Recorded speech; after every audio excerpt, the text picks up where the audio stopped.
Blog भी दिखा दें और ये बोर्ड भी दिखा दें जी। इतना प्यारा उसकी बिल्डिंग दिखाएंगे हम चल के आपको। आइए जी आगे चलते हैं, इनको पूरी बिल्डिंग का दिखा देते हैं।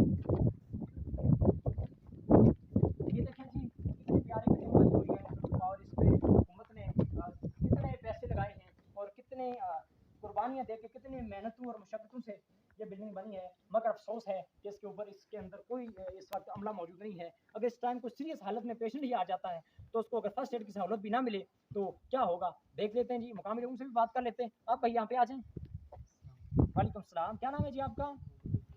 मोहम्मद अबूबकर नाम है आपका। कहाँ के रहने वाले हैं जी आप यहीं के रहने वाले हैं। तो क्या कह रहे हैं आप इस हॉस्पिटल के बारे में जी? यहाँ पे हमला वगैरह होता है या नहीं होता? अभी तो हम आए थे मगर उसको लाग लगा हुआ है जी। हमला हफ्ते में 1-2 दफ़ा नज़र आता है, एक ही डॉक्टर होता है, बस कोई ज़्यादा दफ़ा देखभाल नहीं की जाती। अच्छा, एक ही बंदा होता है और कोई सही तरह से उसकी पुष्टि नहीं की जाती जो भी पेशेंट आता है यहाँ पे, और हफ्ते में सिर्फ 1-2 दिन ही आते हैं यहाँ पे। जी, 1-2 दिन।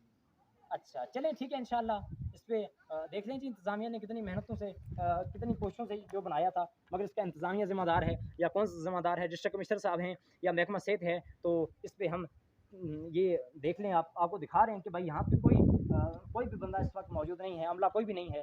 तो ये बिल्डिंग खाली पड़ी हुई है, इसके ऊपर लाखों रुपए लगे हुए हैं, मगर इतनी मेहनतों से एक चीज़ कायम की। और जो ज़ाहिर जिसकी यहाँ पे ड्यूटी है वो सैलरी तो ले रहे हैं ना, अगर सैलरी ले रहे हैं फिर यहाँ पे हाजिर नहीं है, क्यों नहीं है? और अगर नहीं है यहाँ पे तो उसका जिम्मेदार कौन है? यहाँ पे क्या चेकिंग वाले नहीं आते?